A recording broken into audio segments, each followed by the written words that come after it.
Thank you, everyone, and welcome. Thank you for joining us again. This is our second panel at Kitchens for Good. We find this to be a pretty amazing collaboration.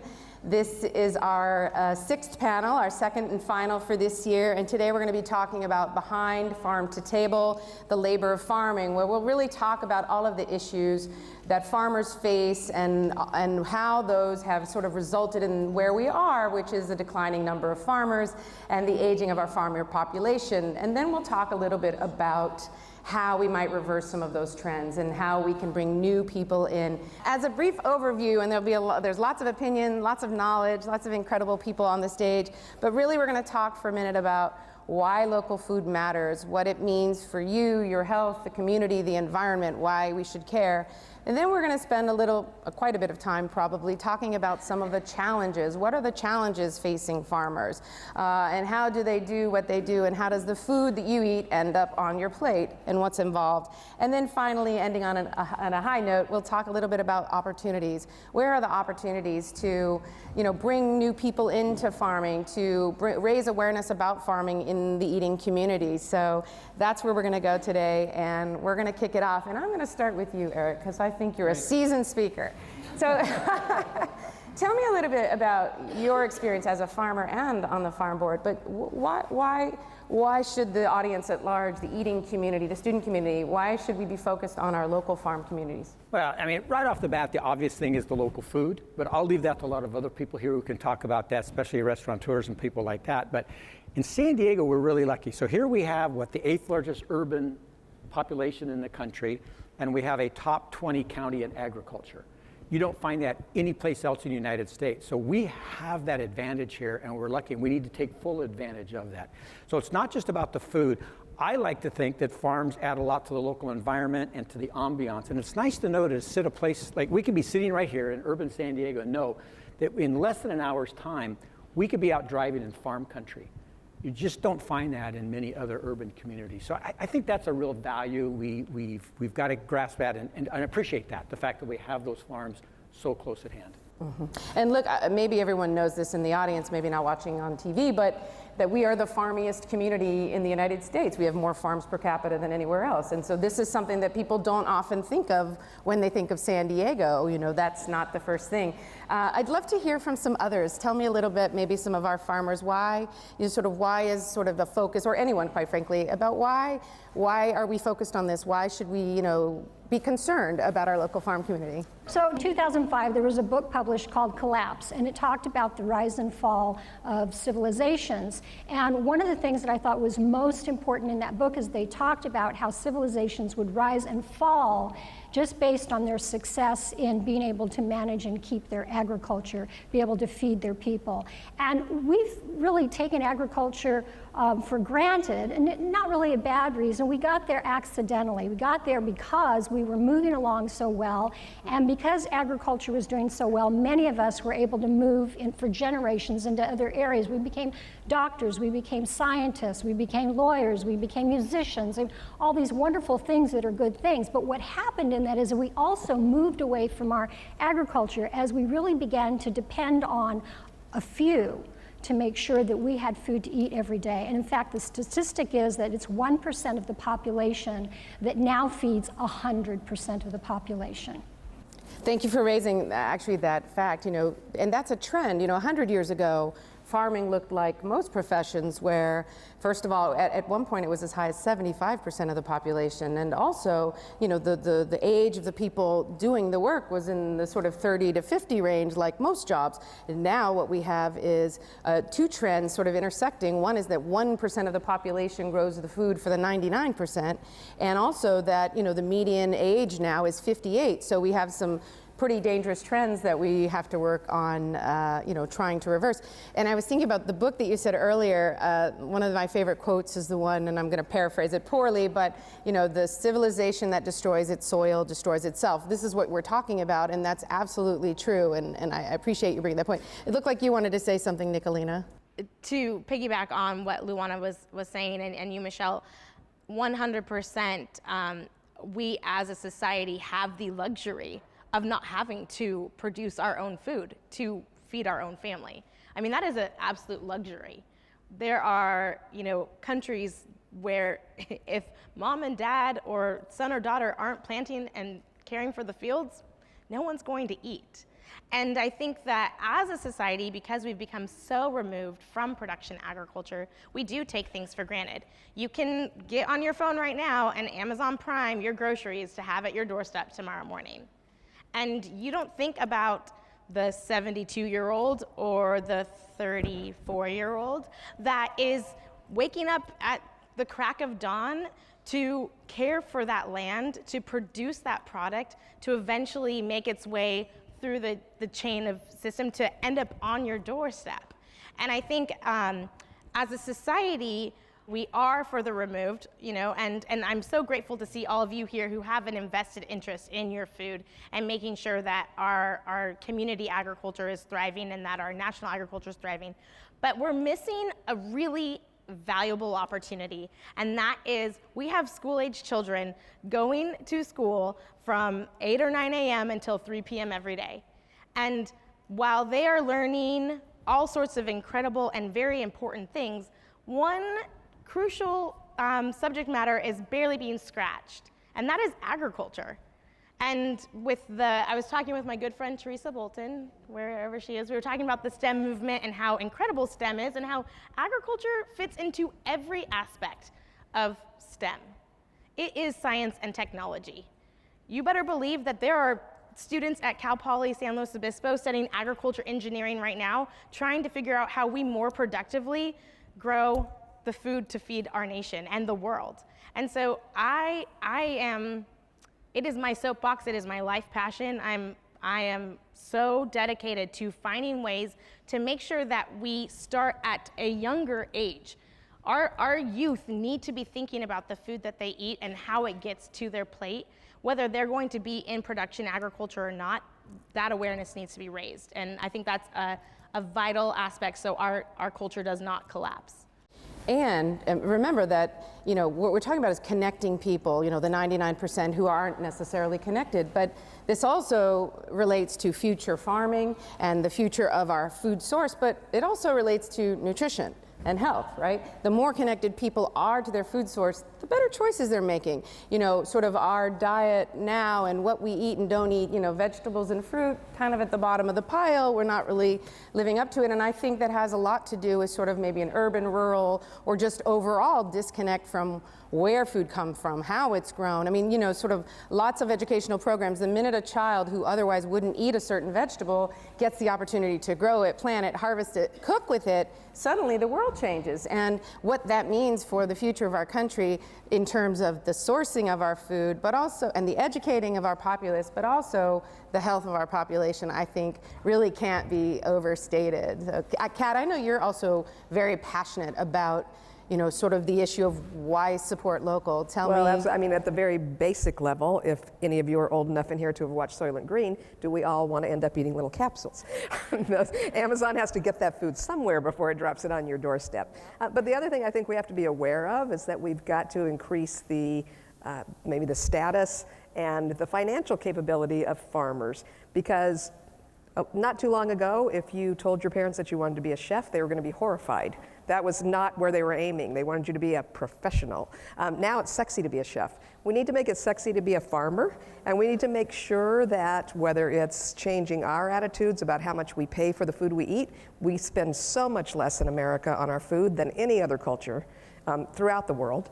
We need to understand that it's worth paying a price for good food so that farmers can be financially sustainable, so there's some incentive for these younger people to go into farming. Okay, there's a lot you said there, but first I got to take it to you, Pierre. Is farming sexy? Oh, that's a good question. So it's funny you say that. So I'm a first-generation farmer. No one in my family, in our history that we know of, has ever farmed. When I came home after studying computer science and told my family and friends I'm going to become a farmer, I think I literally had friends say, and I'm just going to water it down a little bit, you're definitely not going to make any money. That's not how you get all the babes. And now I'll come back and say, hey, buddy, you're wrong.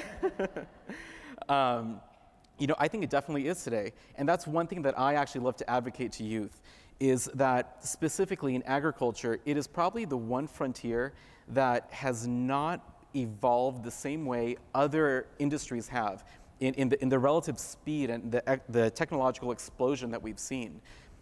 Agriculture is untapped for chemistry, biology, robotics. I mean, you name it. Every profession you could think of is applicable. That's what's sexy about it. When I go out and I talk to kids, I tell them, what do you want to be? You name it. Well, whatever you're talking about is probably something that you can apply to agriculture in a way that's never been done before, in a very meaningful way where you can add a lot of value. And that's where I think it's really exciting. Touching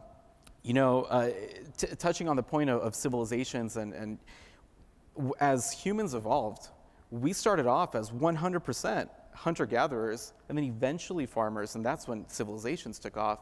And it's not until recently that the majority of us became not farmers. You think of the cornerstones or the professions within communities, teachers, firemen, police officers. Well, the farmer used to be one of those members, the cornerstone part of the village. You knew that person. And out of all those professions, the only one to get pushed out was the farmer. You think of it, all those others stay core and vital to society. The one that kind of went away is the farmer. Today, that farmer is starting to come back. And that is really exciting because what more is there do we have an intimate relationship with than food? And that's how we share time with each other. What do? You go to a restaurant, and for the food specifically. So to know where your food comes from, to have a human relationship with the person who grows it is very meaningful and just goes down to the roots of being a human, in my opinion. Well, that was perfect. And that sounds like the perfect lead-in for you, perhaps, Steve, to talk about food and farming and the connection. Well, yeah, I mean, food is everything. This guy right here grows half of my food. But yeah, I mean, the interaction alone is priceless. I don't order any of my produce. I think half of my farmers are here that I see on Wednesdays and Tuesdays. And that alone, every time I see this gentleman right here, I literally learn probably something new. He's taught me how to forage mushrooms, and just those interactions, going back to that personal relationship with your farmer, I learn something every day that I wouldn't. We all, as chefs, we always get caught up with the art and how cool it is and how it tastes and everything, but there's so much more, and and it is priceless. I mean, I go half of the stuff that for my fine dining dinners I harvest myself, and that just the feeling of that alone just is, you can't even explain it. I don't know why. I can't tell you why it feels good. It just does, because food is life, and it grows just like we grow. And I mean, I don't know. And the big thing is here, it's like not every restaurant can do what I do by having it 98% all come from 2 farms. I mean, that's just crazy. It is. I understand it. But start with just your carrots. Get just your carrots first. I guarantee you within 6 months to a year, half of your menu is going to be, because you're going to realize it's baby steps. It's intimidating to say you're going to have to do that all at once. It's hard. We didn't start that way. We started a little at a time. And that's very important. Baby steps. We can't, and so a lot of times this looks like a big clique, and people that don't know about it feel like they can't be a part of this clique, and we know we can be snobby sometimes. What do you mean you don't know what kohlrabi is? You know what I mean? But it's true. We have to educate the people in a not intimidating way, and that's what we try to do through my restaurant. And that's how I feel about it. But And now I think this is a good lead-in for you, Mike, because sort of we had the conversation about what about chefs who can't get all of their produce, and most can't. How do you respond to the sort of like, do chefs have an obligation to buy local, and if so, how much? And how do you make that work economically? How does that work for you? I don't think they have an obligation to. They should. I mean, as a chef, like I got into it because I love that kind of thing, and I love the relationships. And now actually it's very relaxing and makes me feel a little more sane to be able to spend time with Jack or Noel, your brother, or spend time with the farmers. You're working so much and so overwhelmed and busy all the time. That relationship with the farmer is amazing. Like it's like that hour a day, or on my day off to go up to Valley Center or Escondido and spend time up there, it makes you feel normal. That helps. But in the in the restaurant business, it is hard to do what Steve does and have 98% of all your stuff come from local farms. But like he said, you just have to start with ordering your carrots. Or for me, it's easy. Working with the farmers in San Diego, with Jack and Noel and Be Wise and anyone else, it writes the menu for you. Like, why would you not use all the produce in town? You're supporting small business, you're supporting the 1% of the farmers, and you're buying a superior product. You're buying a product that if you did a test against, if you took a carrot from Steely or Be Wise, and you took a carrot from Shamrock or wherever, US Foods, and you tested them for sweetness and sugar content, the one from the local farms would blow it out of the water. Like it's flavorful. There's the third plate, which Dan Barber wrote, has a huge part about that. And it's just about like the quality of the food that you're getting. It's not even much more. And I know we talked about this. If there's no excuse not to buy it because of you dictate the price of your menu. So as long as you can cost out a dish, you can charge for whatever you're buying from a local farm. So saying that you can't buy it because it costs too much is just kind of, to me, a cop-out to not do it. But I love doing it just because it makes my job easier. I have a very strong Italian background for food. You know, that's simple food. Like a bowl of pasta is one bowl of pasta, but there's so much that goes into it, and the quality of the product is so important.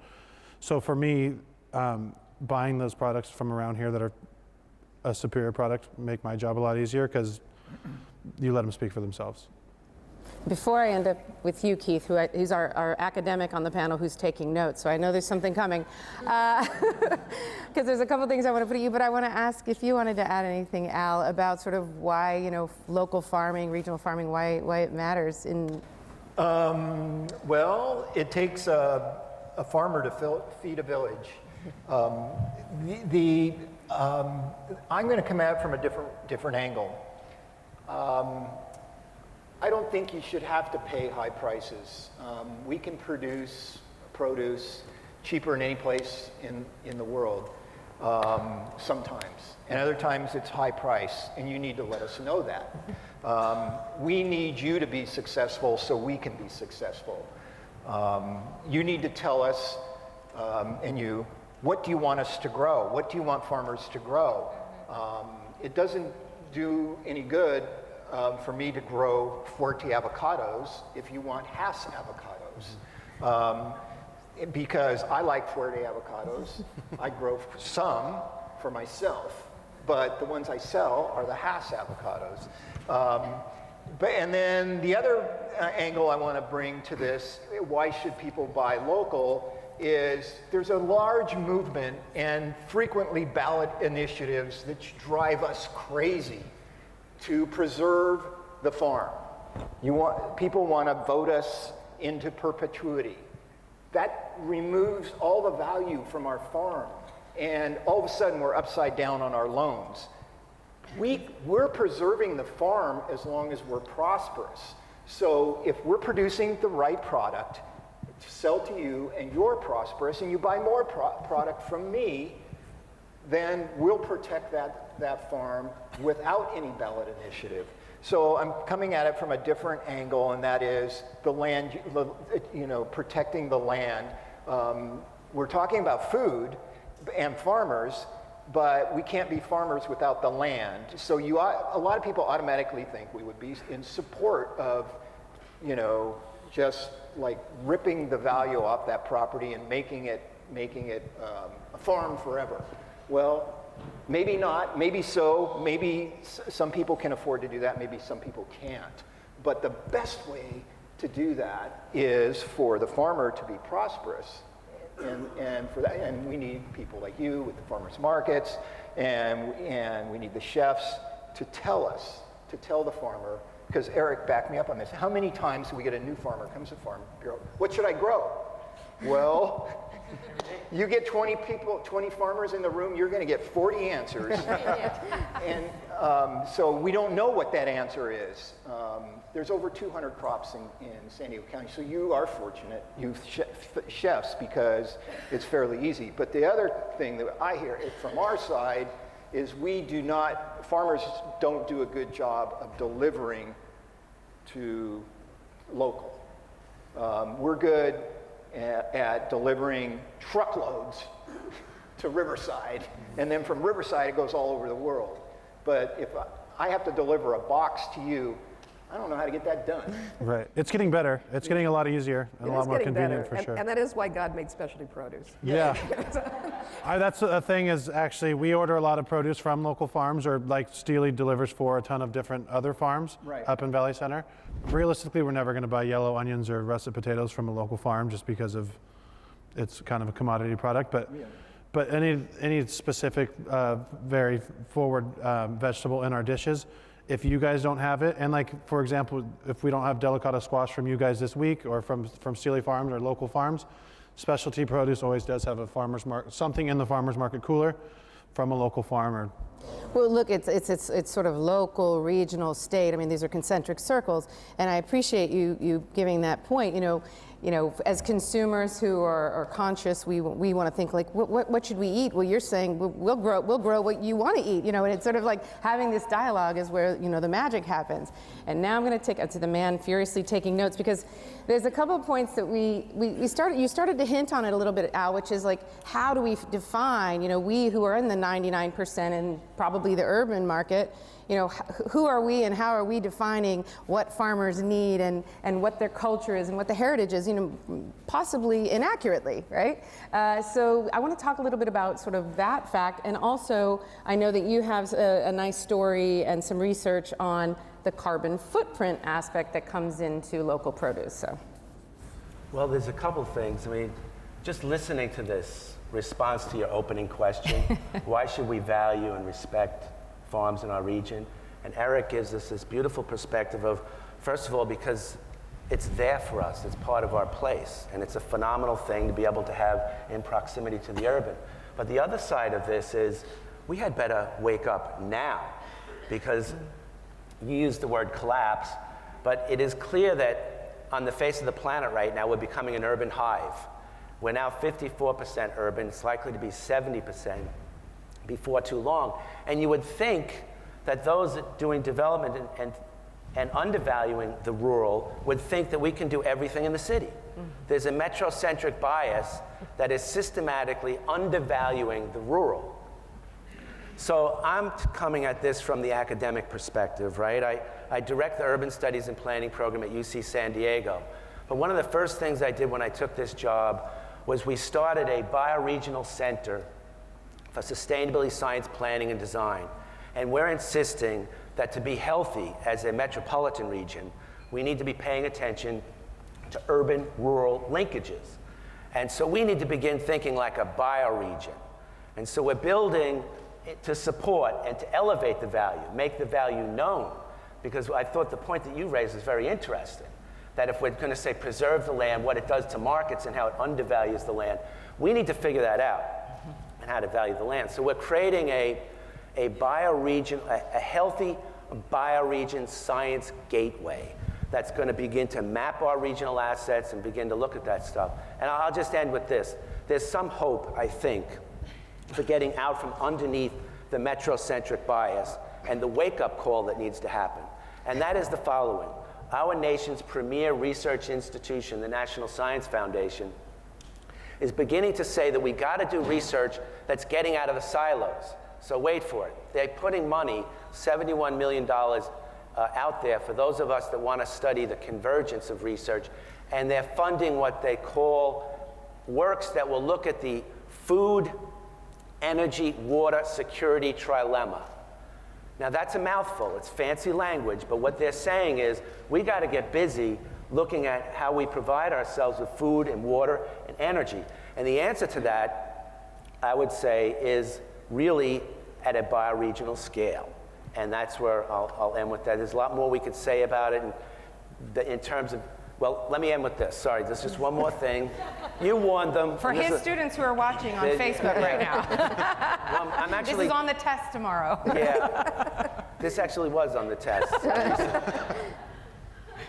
As an academic at one of the world's great research universities, we're not performing the way that we should. Not enough of our pie chart of attention at the great UC San Diego is focused on problem solving solutions-oriented research.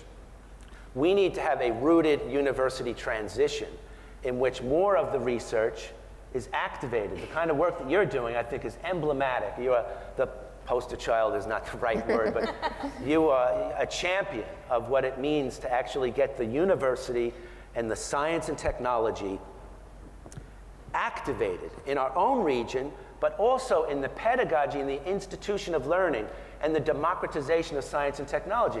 Because the story that you told about letting kids know that, hey man, yes, agriculture can be sexy, and guess what? We need all sorts of technology and science in the agriculture, and that's an up-and-coming realm. So, thank you. You know, it's one of the reasons why we are working with UCTV and why we chose that as the platform and partner for these dialogues is that, quite frankly, what you said and what you said, Nicolina, is that there's a lot of young, bright talent out there with different backgrounds and skill sets that we would love to, you know, think about these issues and apply them to the solutions that we're here talking about. And so you are, I would say, a champion of that, someone from a different discipline who used your skill set to come up with a new way. And this is a multidisciplinary, multi-level kind of dialogue that needs to happen. Researchers need to hear from the farmers about what research is needed instead of sort of deciding on their own, right? This is a constant dialogue.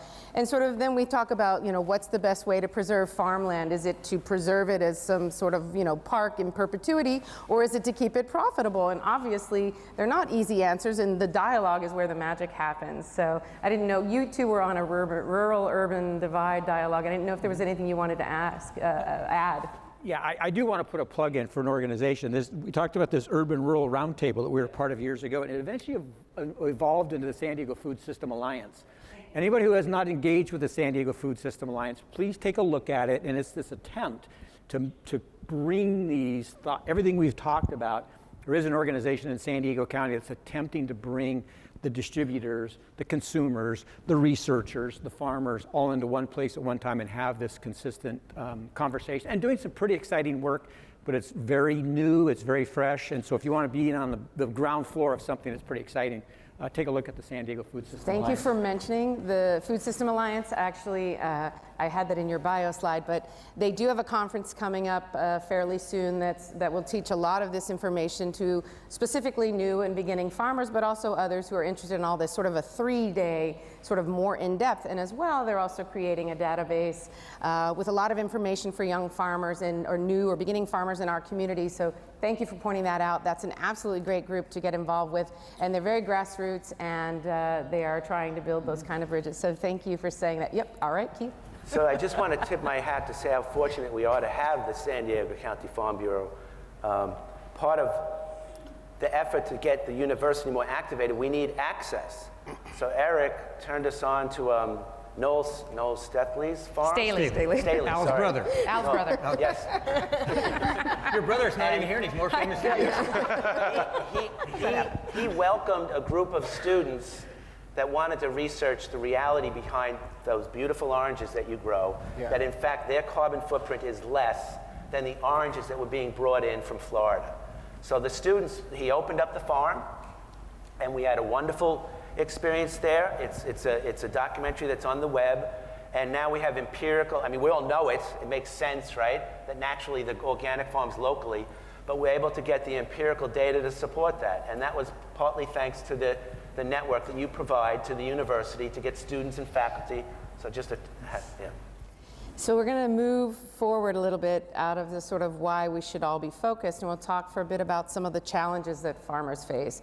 And we're talking about farm economics. We'll be talking about land, access to capital, labor, water, regulatory oversight, the aging, declining farmers, beginning farmers. So I wonder if either from our farm policy / farmer folks or farmers generally, if any of you would like to talk a little bit about some of the issues. You briefly brought up land, but about access to land, capital, or any of these sort of what I call struggles for a farmer, realities maybe.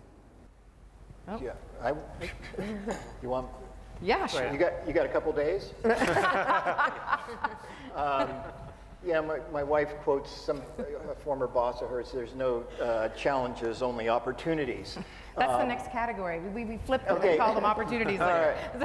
But, well, so the challenges, and they keep me awake at night. And you said, earlier that farmers wake up at dawn. I don't know any that do. I'd like to meet a farmer that sleeps.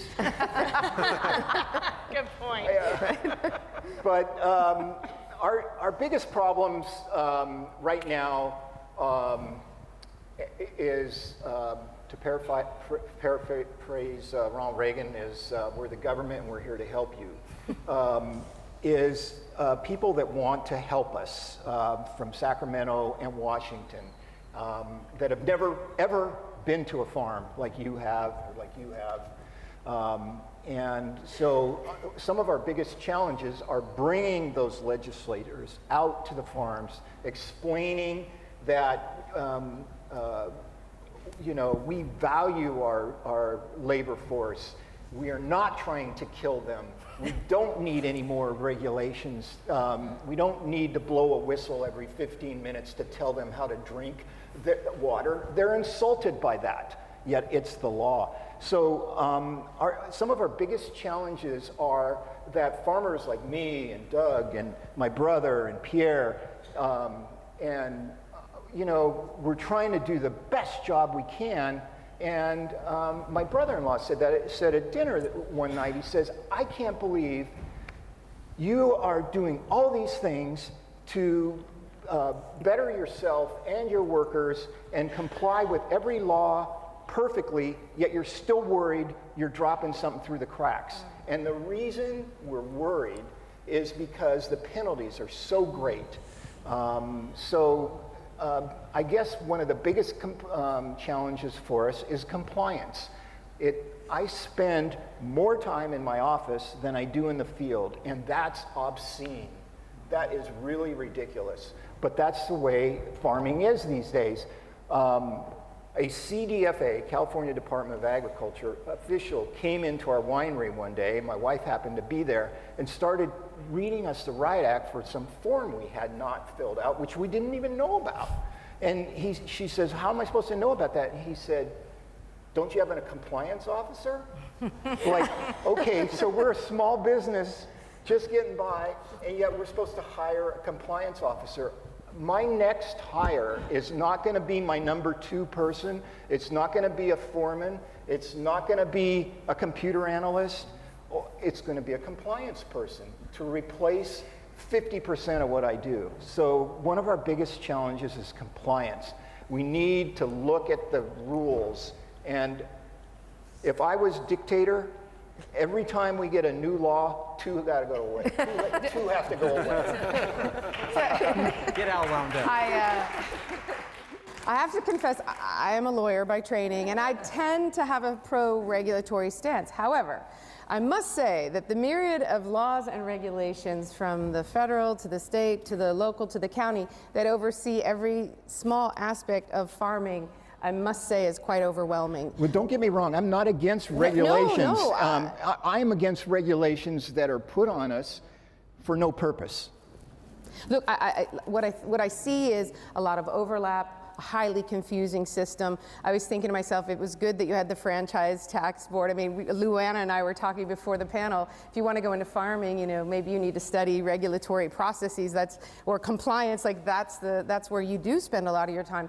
And look, of course, we need rules and regulations. They serve a valid purpose. They were enacted for a valid purpose. However, they can often be overburdensome. And in some respects, look, laws and regulations were passed at a time when they were passed. And so they therefore often are backward looking, right? And they don't necessarily reflect a current or the future realities of any given profession.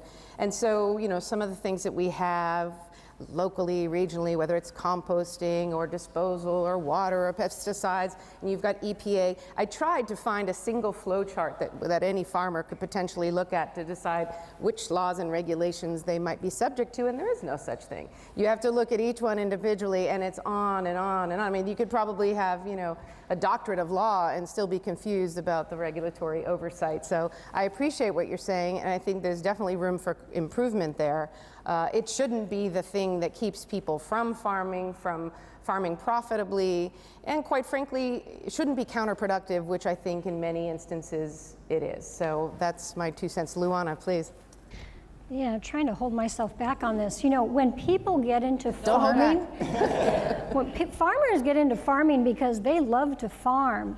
And the worst thing about it is when they get to this point where they don't even have time to farm because they're so busy trying to deal with all of these other issues. I mean, it really, really is a struggle. I know my own family, I came from production ag family. Had no, I didn't ever think I was going to work in agriculture, went out and studied nutrition and food science. I was going to go the holistic route. And as my family's business was growing and they wanted to move on, they're trying to make a dollar. They're trying to farm and handle their costs and everything, and they're trying to figure out how to do this.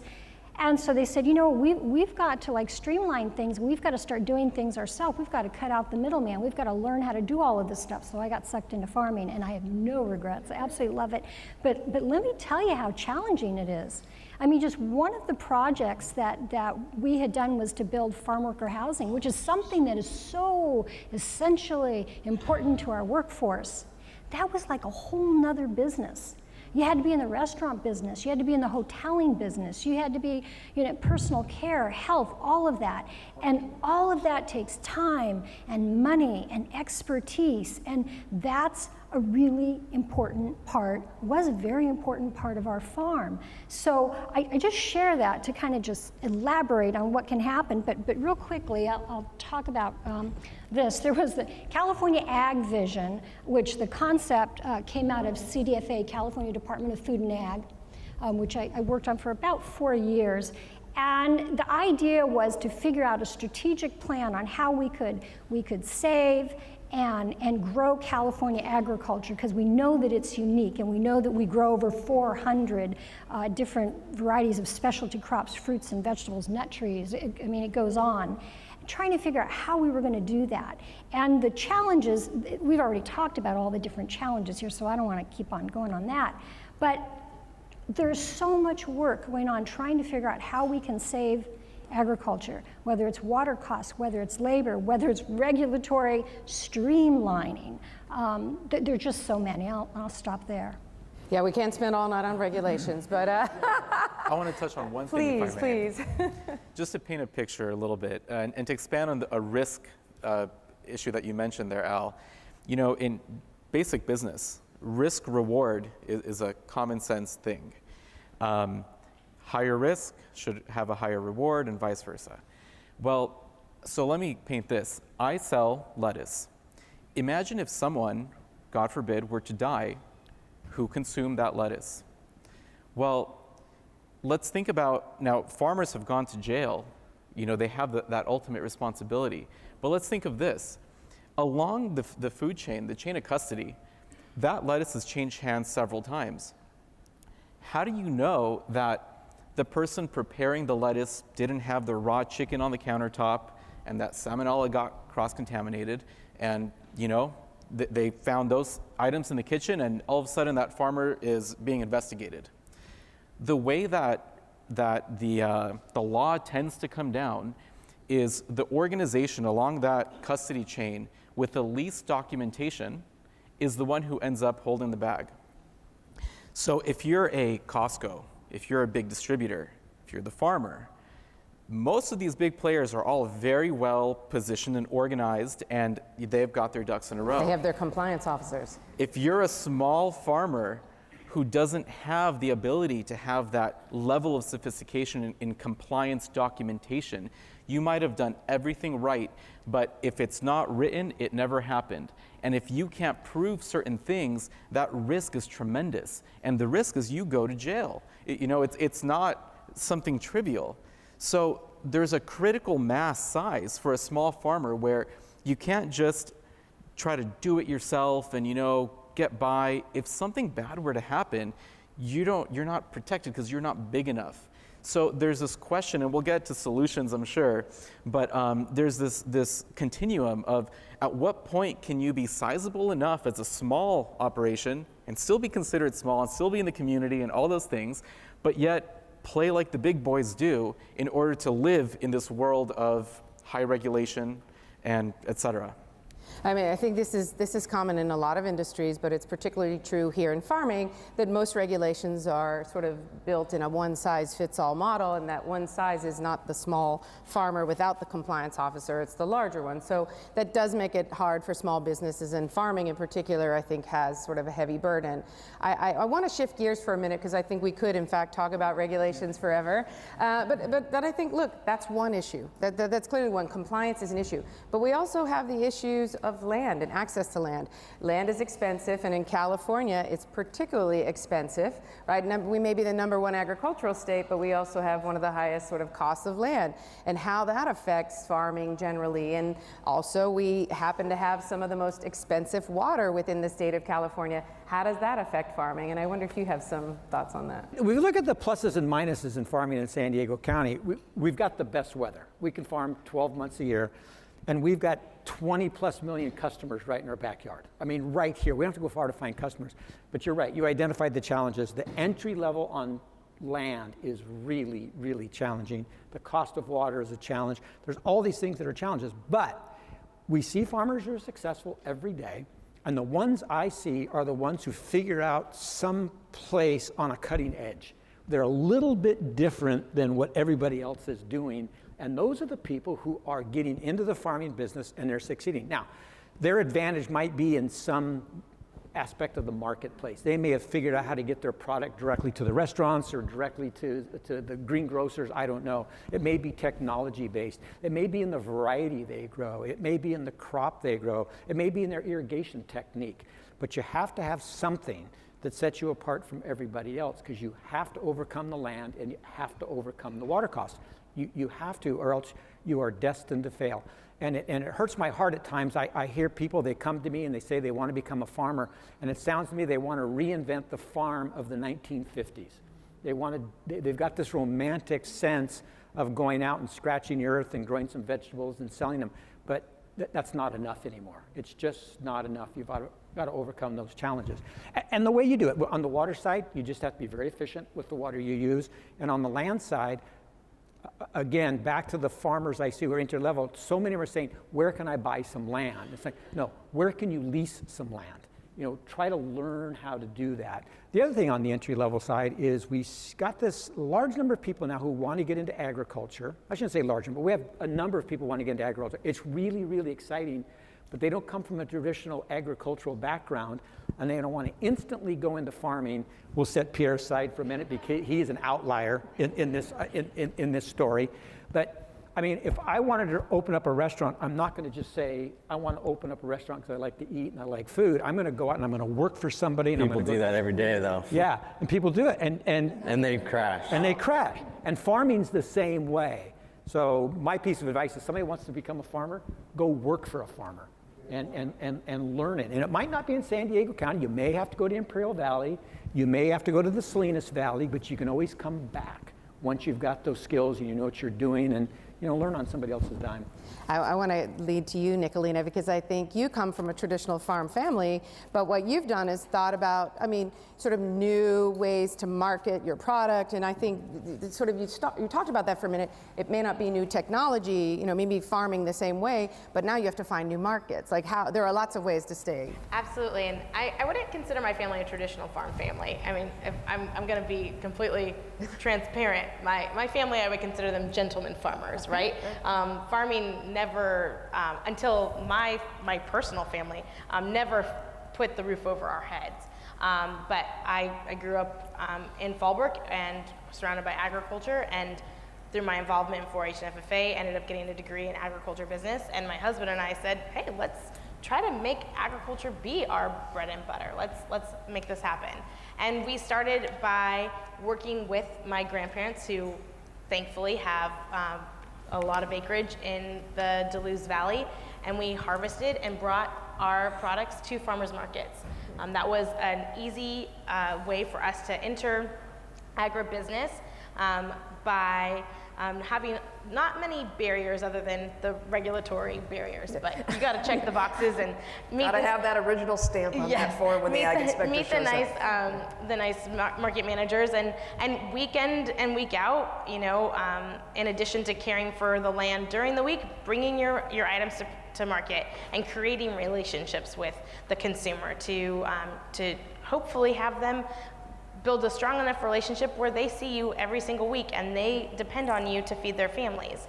But sometimes that's not even enough. And so my husband and I, wanting to continue our agribusiness efforts and really because we are so invested in agriculture and what it provides, kind of diversified our business really, and we found a niche that there are some big people doing it, and we're like that little dog that's like, we're gonna get them. we're gonna make a mark in San Diego County. But we started a business called Farm to Office, and so we are taking our family's produce and produce grown from other local area farmers and bringing healthy snack options to office locations, because any large company, small company that cares about their employees, that has a break room, they want healthy options. Half of our customers that we see at the farmer's market, I ask them, so what do you do with the produce that you buy here? Oh, I take it to work with me and I enjoy it. I'm like,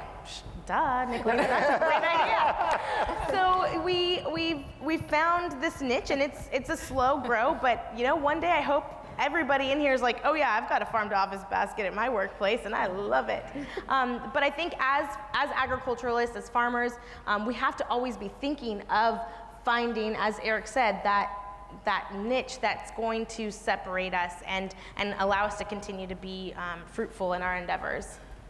And now, Fruitful, Kat, so to speak, fruitful. right? I was just going to say, I know you have a little to say on this subject about marketing, for farmers, and this is your expertise. You're on the other side of the equation, but tell us what you know about new ways that farms can market their products or best ways. Yeah, it's like Eric says, it's like any business. You have to find your differentiation point. No more than you can bring chocolate chip cookies to the market when everybody in the world makes chocolate chip cookies. You can't just keep farming the same way, packaging the same way. Things change. And I'm seeing a lot with the younger generation of farmers, with people like Nicolina and Jeff and some of our other folks that are at the markets, that they're thinking that way. They come back to farms after they've gone away to school, and they come into this culture where at least one of their parents has always worked outside the farm on a day job in order to support the farm, and they're saying, yeah, no, I don't think so. I'm not going to go get a job to support the thing that should be supporting me. So they've taken a different attitude towards it. They've made marketing important. They recognize that at least part of their produce, if it goes direct to the consumer, is putting a lot more money in their pocket. When you go to a distributor, when you go to a packing house, all of those folks have to make money too. They've got to run those trucks. They've got to pay their people. So obviously the percentage of the retail price that the farmer gets is going to be reduced. We suggest to newer farmers especially that they look at both routes, because there's some assurance in selling to a wholesaler, a distributor. You know that that stuff's going to be sold. You don't have to worry about whether it's going to be wasted once it leaves you. But the part that is direct to consumer makes you so much more money. And then to do that, you've got to be smart about all the things that any other business has to be smart about. You've got to understand social media nowadays. You've got to know how to market. You have to make your displays attractive. So that's all part of it too. And somebody, as Pierre says, that can invent new systems for some of these things to help farmers would be in a great place. Somebody that's interested in social media, start a service where you do social media for a variety of farmers, get to know their business, get to tell their message. Somebody that could manage to convince the CDFA to streamline and get onto computers, introduce CDFA to the web. That would be exciting. So there's a lot of opportunity. I went to Eco Farm a few years back. I think I was telling Eric about this, and went to a session called Tweeting on a Tractor. And I was like, I have to go to this because this is fascinating. But the whole point was telling sort of the farmers, guess what, you have, this is the modern world we live in. You have to get in with social media or find someone, but if you're small, you may not have a someone other than you. So they said, well, we know you're busy, do it while you're on your tractor or something like this. The point is you have to sort of find new ways. Now, Pierre, I want to take this to you for a second. Of course, you came up with a new model, but I bet that you're also sort of highly focused on marketing. How did you look at that differently? Yeah, absolutely. I'll generalize it a little bit more. I found, as you guys said, a niche or a special way to do something and solve a challenge. You know, I would say in general, the solution is innovation, bar none. And even maybe more specifically is science. You know, every decade and every year, there has been a scary statistic that says, if we keep doing things the way that we're doing them, we're gonna run out of X or not have enough food. Well, we've been saying these things for decades, centuries probably even. You know, forward looking, we're not gonna make it unless we adapt. But guess what? We've adapted every year and every decade. And how have we done that? It's been through innovation and specifically science that allows us to take these challenges and break through them. So today, we're sitting here with today's challenges. We're gonna solve them through innovation, and we'll adapt, and tomorrow we'll have different challenges.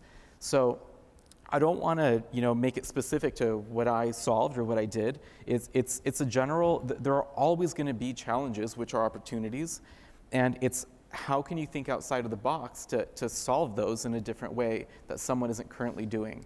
You know, and once it's solved, you know, you can't be complacent about it. It will continue to change. So you can't find a solution and then stay there. You know, as you talked about, the Amazons of the world are gonna get into the direct selling, and they're trying to get into the local. Eventually, they probably will somehow get into that too.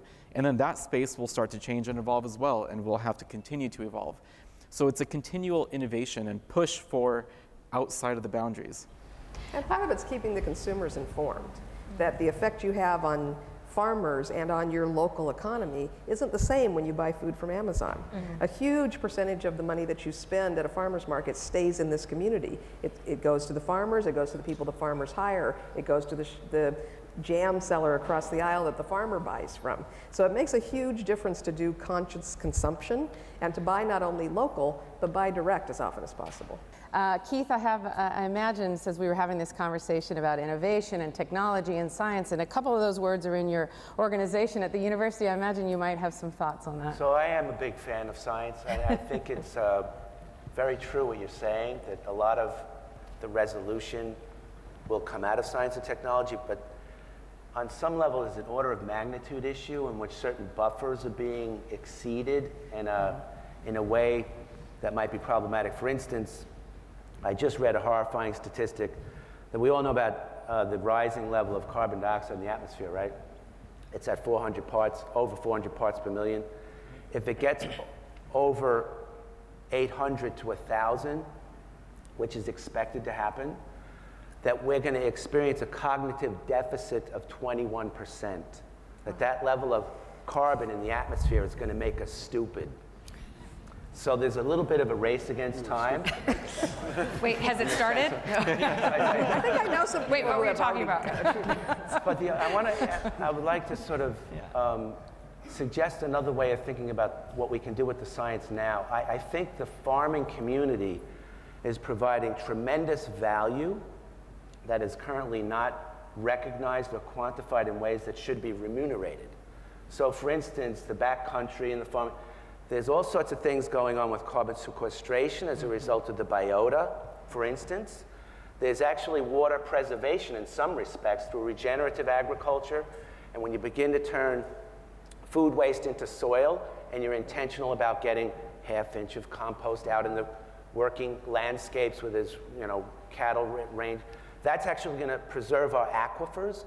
So I'm not a big fan of regulations either, but as the academic trying to think about how to make the invisible visible and capture value, the value that's being generated in the extant operations, let alone innovations that could happen, what's actually already going on, that if we could figure out how to extend a kind of green infrastructure district thing that actually provides money through land value capture or something in the urban areas to provide relief for water budgets or something justified with the quantifiable evidence that these ecosystemic services are actually enabling us to do what we do.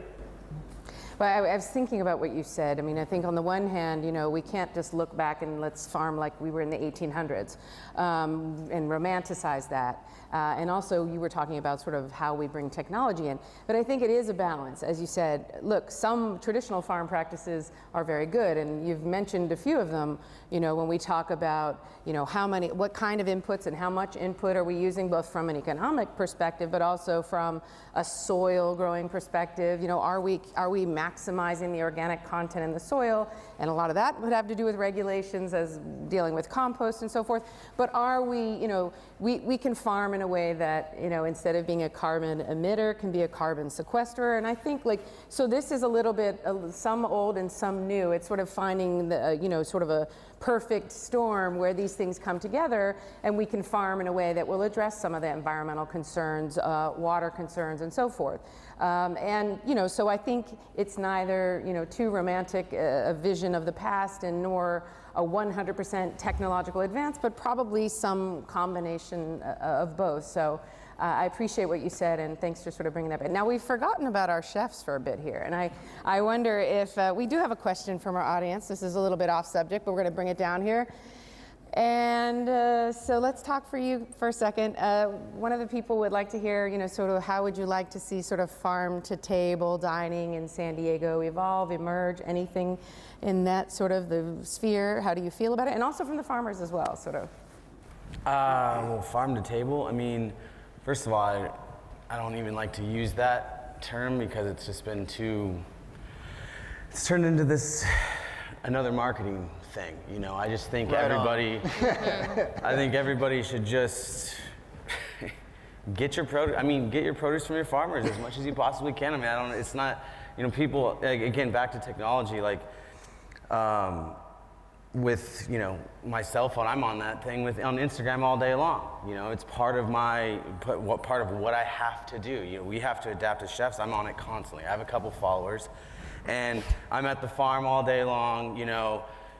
Instagram living and all that stuff. And I get people running into me all the time. Are you really down there at the farm picking produce? Wow, that's just crazy. And I'm like, what do you mean it's crazy? That's so crazy. I mean, I'm in LA doing an event. That's so crazy. You're really down there picking your own tomato. I'm like, that's how tomatoes, what do you mean? This is the oldest thing in the world. It's not, they're acting like I'm just coming up with some crazy modern technique. I'm picking vegetables, and that's cooler and more modern than cooking with liquid nitrogen, And they're like, whoa, it's out of this world. I'm like, what?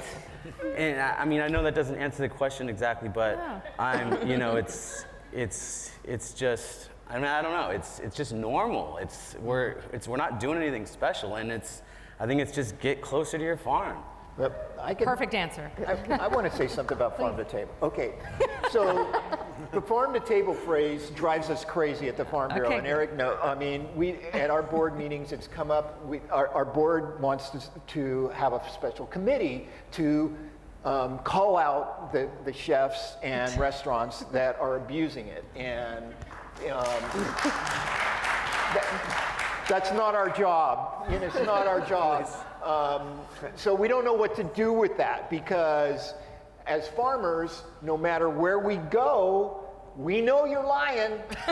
It's really easy, because we know that if you put ABC Farm broccoli on your menu, we know that guy went out of business last year, so it can't be broccoli from ABC Farm, or it's not even in season.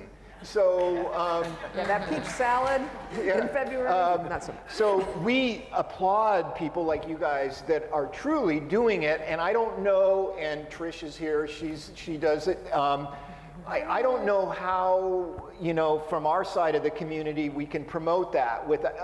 It's not in our mission statement. We're grappling with it. Help us. Because it drives our growers crazy. Eric, I mean. I'd like to add what Al's saying, because here's the situation. I think the statistic I saw last year was the first time in the United States we hit that tipping point where we eat more of our food out than we eat at home. So we're now eating out a lot. Great for the restaurant business. Look at San Diego County, 3 million people. If every restaurant in San Diego County decided to buy at least a portion of their food local, we don't have enough farmers. We don't have enough We farmers. do not have enough farmers if that was the case. It'd be a a tectonic shift. It would just be substantial. That falls on But what a us great as incentive consumers. for more farmers to. But that falls on us as consumers. When we go into restaurants, why aren't we asking the chef, why aren't we asking the owner of the restaurant, what are you doing to support local agriculture? Absolutely. And doesn't it drive you crazy when it says on the menu, farmer's market salad, and you say, really, which farmer's market did you get that from? And they say, There was quite an article, I think a year ago in San Diego Magazine by Troy Johnson, which essentially farmed a fable, right? Which was sort of raising this issue. And I think, it did become a catchphrase. Some of us think it has meaning and shouldn't be that, and certainly shouldn't be abused. But, clearly, we have to find the sort of like the middle ground where Maybe we are there should be a using it. regulation. That's what we need, more regs. I know you're a chef who uses a lot of local produce, but I don't think you put it on your menu. I think it should be expected. I mean, I mean, there's two different aspects, like what you said. We use chickens from a local farm and eggs from a local farm and as much produce as we can as a local farm. I think that should be expected, but kind of what I said earlier, it makes your job easier. But on your point of view, like where if every restaurant ordered from farmers, that it would collapse. I think that's where the balance is.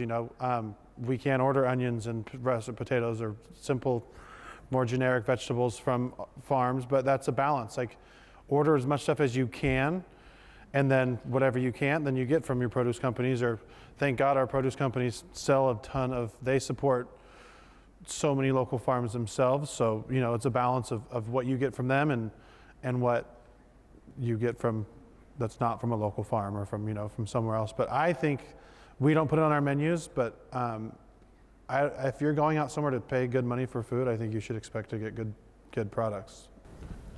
That brings up the whole question about what is local. And local is where you can find it local, and if you can't, sometimes local is a little bit further out. And so sometimes those boundaries change, and there's a lot of conversation just on what is local. Michelle, can I ask a question? Oh, please. So Eric, I remember the broccoli issue, right? At the Urban-Rural Roundtable, part of the reason I think restaurants have a hard time ordering local is because, like the school district, I remember it was the school district, they do 160,000 meals a day, and they don't just need a ton of broccoli, they may need 5 tons. And so it turns out that because we don't have that capability, there was some discussion about creating a regional food hub, that there would be aggregation and distribution, but I think that, why didn't that ever happen, or what happened there? Well, we still have food hub. If you go back there, you look at every big metropolitan area, there was a market. And all the farmers would bring their produce to market, and all the restaurants and everybody come and buy their stuff there. Well, we got away from those. Basically, we built roads, we put wheels on trucks, and we got really good refrigeration. So we still have food hubs. They're just driving around. It's impossible to drive on a freeway and not see a produce truck anymore. And so it's really gotten easy to do it that way. So when you're buying those products from out of the area to fill out your menu, it's going to have to come by truck. A lot of buyers just don't have time to go to a produce market. I'm not sure we could go back and redo that. I think if it was successful, someone would have done it by now, if it made a lot of sense. But it is. That is a problem. There's no escaping that. We do have to figure out how do we connect the farmers to the restaurateurs and to the greengrocers and the local markets to make that easy connection. I think we're just not taking enough advantage of social media and the web to maybe create virtual type markets where people can go and trade and find the things that they need. I want to raise sort of one more policy question because we're toward the end of our time. This is a policy question, and Luana and I were talking about it a little bit before as we talked about sort of some of the issues with new entrants or beginning entrants into the farming market. And there are some proposals, both at the federal level and at a couple of state levels, to sort of talk about, is farming a public service? We offer loan forgiveness as a lawyer, if I went and work in Appalachia, then I might get a little reduction off my student loan. We offer it in other careers for doing public service.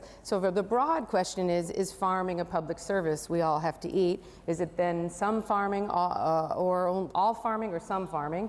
And then sort of like, how do we feel about some of these ideas of using loan forgiveness or some other method to encourage young new entrants into the field? I'm sort of curious what everyone feels about that. I know you're ready, Al. And you're not going to get the answer you want. I know. No, there's Well, we had a little conversation Yeah. about this, so that's the first time I heard of it, and it's interesting. So I've thought a lot about it since I talked to you last week. I'm still against it because I don't consider farming or agriculture a public service. It's a business. It's an avocation, and it's a business. It's not a public service. I'm in it to make money, and when I make money, I make money by providing a product that you want. So it's not unlike selling computer chips. If I'm selling the wrong computer chips, I'm not going to stay in business. I don't want to diss your argument without coming up with another idea. And so what I would like to propose is maybe a discussion around. Yes, I agree it's hard for a young farmer or somebody that wants to get into agriculture to get enough access to capital.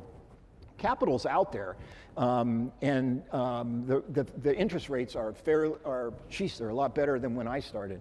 Right now they're a lot better.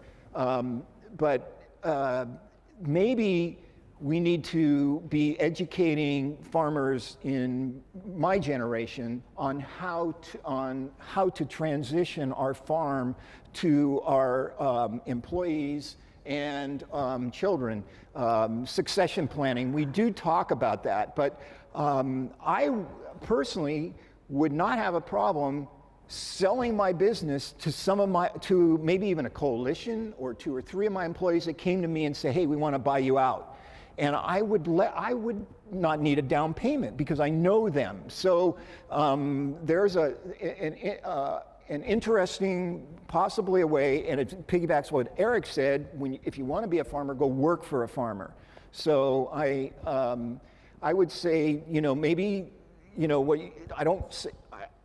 Maybe the loan forgiveness is something that people want to do, but I think maybe, for me, I would rather see people come to me and say, I want to buy your business, but first I'm going to work for you for 5 years to prove that I'm good enough to buy your business at interest only for 5 years, and then, payments after that. Because, man, if I could sleep and I needed an alarm clock, I would sell my business in a heartbeat.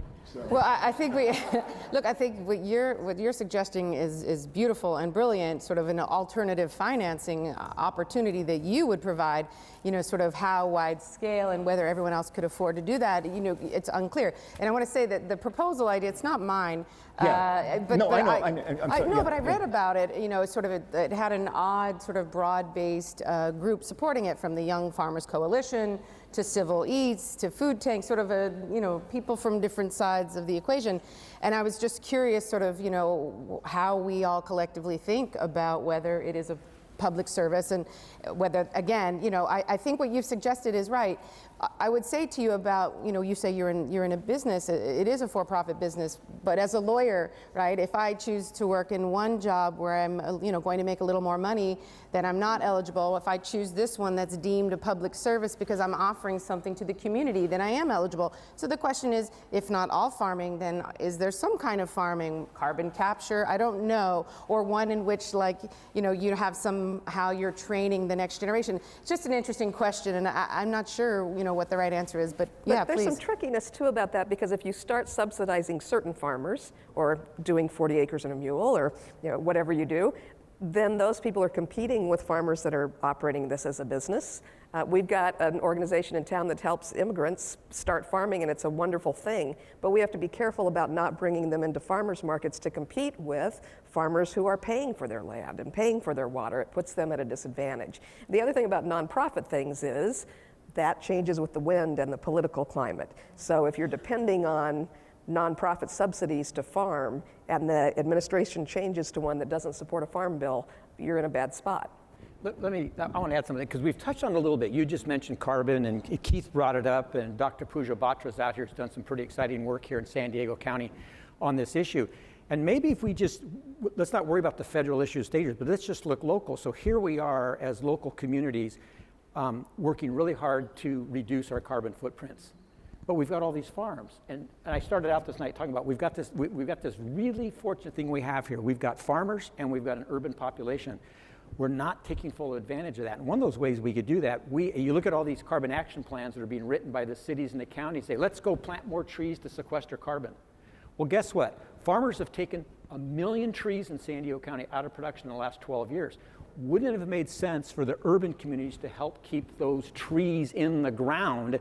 Instead, now we're trying to figure out how we're going to plant trees to sequester the carbon.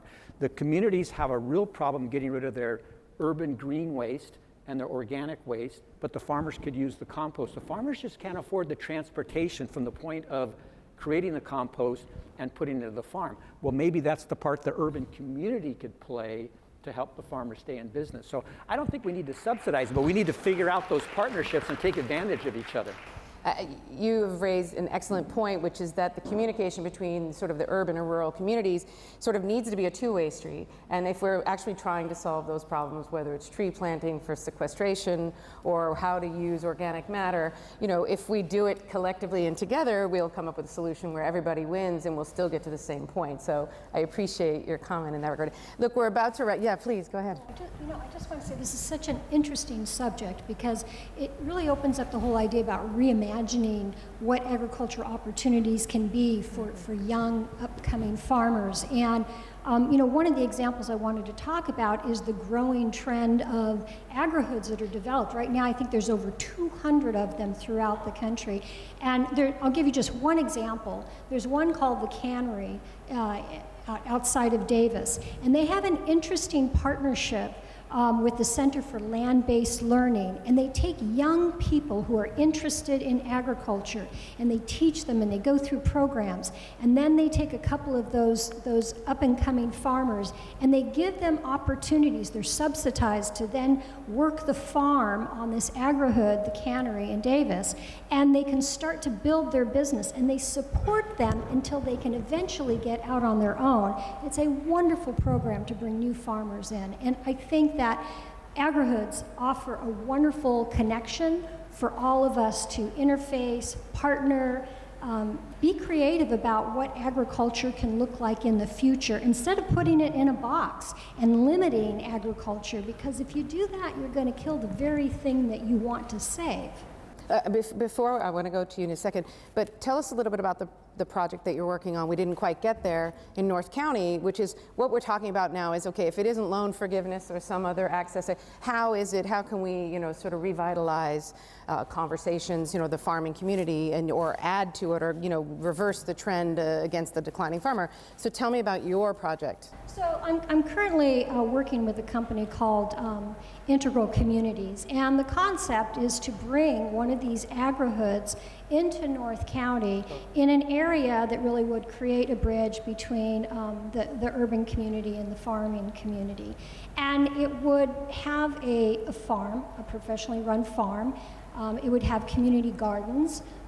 It would actually be 50% would be open space, and the rest would be built around community, because there has to be an economic center to all of this.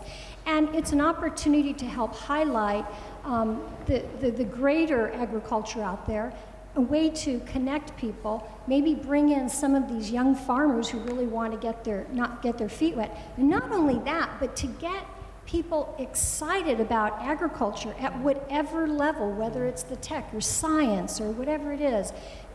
People are so disconnected. So we need to think about how do we reconnect the disconnect. And agri-hoods have the ability to do that in many, many different ways. And so we can take these and we can foster agriculture, and we get people excited and passionate and start thinking about agriculture in ways that they never did, or even just start thinking about agriculture. Thank you. Keith, I know you wanted to say something sort of about what we're talking about, and I do want to ask everyone sort of any final thoughts, and then what we'll do is we'll wrap it up for our TV audience, not you on Facebook, for our UCTV audience, and then we will take some questions from the floor if you're interested. So just quickly, because I know we're short on time, this public service thing is such a noble sentiment, but for the reasons that have been expressed here, I could see why that's probably a no-go. And it's something maybe I think we need to begin changing the narrative, and I think maybe instead of something like public service, the farming community provides what we could call a bioregional service. which smacks of a certain kind of entrepreneurialism that's beginning to get serious about urban-rural linkages. And I think the examples that you gave are fantastic. And so we just got to make these connections visible and forget about, you don't want to disadvantage somebody by giving subsidies over here. This is going to have to be a disciplined approach to understanding where that value lies and developing programs to make it happen. One example, I think our campus, the UC San Diego campus, is like a mini city. It's like the 19th city in the region, 56,000 people. It's got to be carbon neutral, water-wise, zero waste, all these mandates. We're not going to be able to do it on that footprint. And so the people running that operation are beginning to think, well, where can we fund off-site to get carbon credits? And I'm saying, well, let's begin to think about funding sort of treescape or green infrastructure that might even include supporting farmers and what they've been providing that hasn't been noticed or made visible yet. Yeah. Brilliant. Yeah, thank you. Any other final thoughts before? No? So I want to thank everyone in the audience and at UCTV for joining us. We appreciate your attention and your energy, and stay tuned. Next year we'll be back for more.